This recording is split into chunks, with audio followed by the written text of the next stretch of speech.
el resultat de la repressió en l'època franquista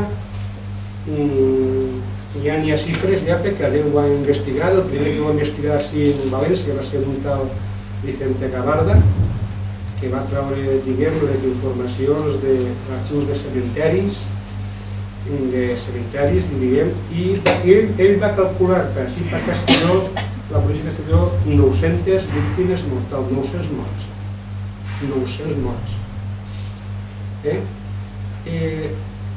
La majoria dels quals, o molts dels quals, estan en un cementeri civil apuntant els noms de misses, blocs de pedra que n'hi ha al cementeri civil de Castelló. Molts d'ells estan allà apuntats.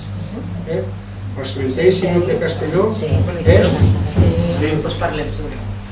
i ahí estan. Ara bé, nosaltres hem dut a terme amb seguir la investigació, i en fi, aquesta investigació encara està oberta. Vull dir que encara contínuament rebem gent que encara seguim apuntant gent a aquesta llista de 900.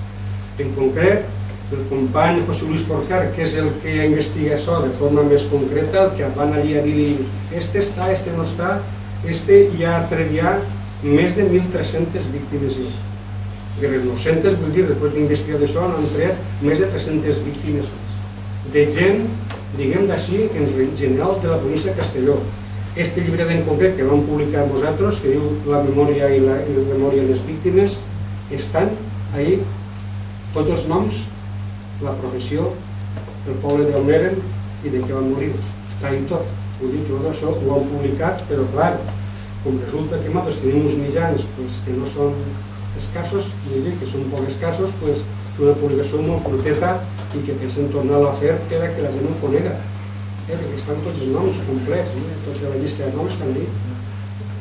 De Castelló, de Cabanes, de Vila-real, de tots els puestos. Clar, aquesta investigació s'ha fet no només en el cementeri, sinó en l'arxiu de la presó. Jo crec que per primera volta em vam deixar oberta a nosaltres. Per això jo sí vull agrair la gestió del subdelegat actual, que ens va permetre consultar els arxius, però allà no hi ha arxius, la presó està tot per terra, tota aquesta època, però s'ha pogut consultar i allà hem tret amb nosaltres. També, evidentment, a l'arxiu de Rafa Lacena, l'arxiu de responsabilitat, que estan allà, tots els expedients de responsabilitats polítics. I també està, la que font de la informació és els judicis sumaríssims, que aquests avui dia estan una altra volta en la subdelegació militar, i que estan, aquests són els que va haver un poc de polèmica perquè diguem se'ls van endur a Madrid a escanejar-los i ara l'han tornat així i estan ja escanejats i se poden consultar, però sempre amb les dificultats, com dia utilitzar la mateixa paraula de Franco que dia les dificultats tradicionals, doncs efectivament estem en això encara.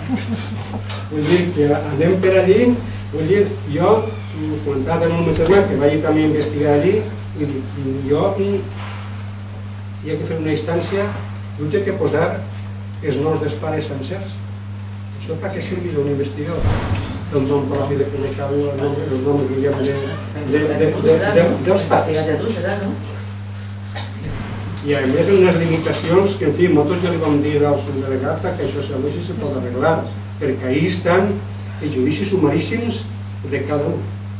I ahí, clar, això és molt interessant perquè vostès poden veure ahí el judici del familiar que vostès havien tingut, qui són els que el van denunciar,